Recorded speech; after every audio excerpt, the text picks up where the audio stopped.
nous avons été reçus en audience aujourd'hui par son Excellence le président de la République, le président Abdelmadjid Tebboune. Nous voudrons vraiment le remercier pour cet honneur qu'il nous a accordé.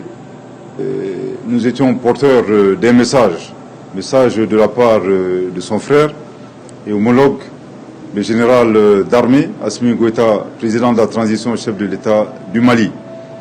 À travers ce message, son Excellence le général Goïta a remercié son homologue, le président Abdelmadjid Tebboune, pour l'invitation qu'il lui a adressée d'effectuer une visite officielle à Alger. À travers cette invitation, le président Goïta considère cela comme étant une marque d'affection, une marque de considération à son endroit et à l'endroit du peuple malien frère. Il a évidemment marqué son accord à effectuer cette visite officielle à Alger. Et s'il plaît à Dieu, les dates seront convenues par les canaux diplomatiques habituels. Au cours de cette audience, son Excellence le président Abdelmadjid Tebboune nous a prodigué de sages conseils.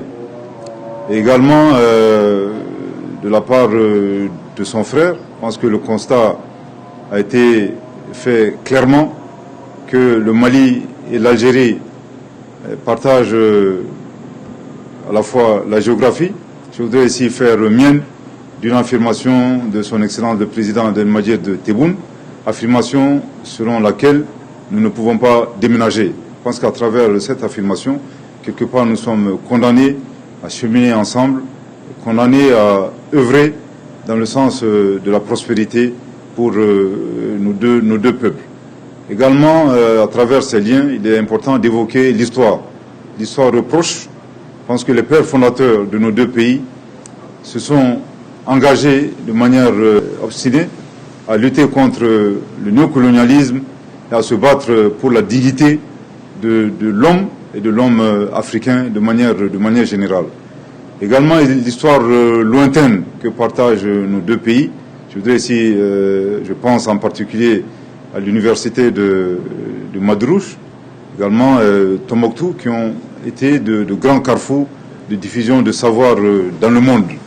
Je pense que cette histoire à la fois proche et l'histoire lointaine peuvent servir de substrat afin que nos pays s'inscrivent dans la marche de la modernité et du progrès. Toujours considérant ces liens, il est également important d'évoquer les défis auxquels nos pays sont confrontés, défis multiformes. Je pense que suivant ce constat fait de manière très claire par nos deux chefs d'État, ils ont estimé qu'il fallait faire de notre région un havre de paix, une région débarrassée de toute forme de néocolonialisme, de toute forme d'hégémonie, une région prospère, et une région débarrassée de toute forme également de terrorisme. Je pense que c'est à ce prix que le développement sera un développement bien ancré, un développement au profit de nos braves populations. Je voudrais également profiter de cette occasion pour remercier encore chaleureusement son Excellence le président Abdelmadjid Tebboune pour l'hospitalité qui nous a été accordée, à moi-même et à la délégation que j'ai l'honneur de conduire aujourd'hui à Alger.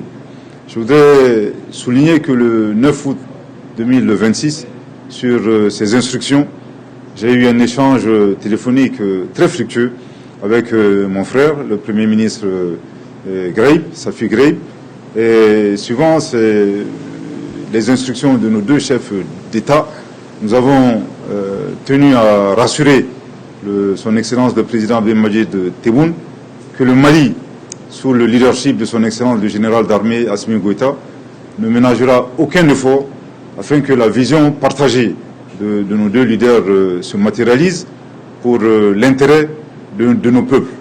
Je voudrais également rappeler le point de vue de son Excellence le Président Abdelmadjid Tebboune. Je pense qu'il a réitéré que l'Algérie ne s'ingérera jamais dans les affaires intérieures de nos pays et fera en sorte que le respect de la souveraineté et la non-ingérence dans les affaires intérieures soient des conditions prérequises, fondement de cette vision partagée consistant à faire de notre région un havre de paix.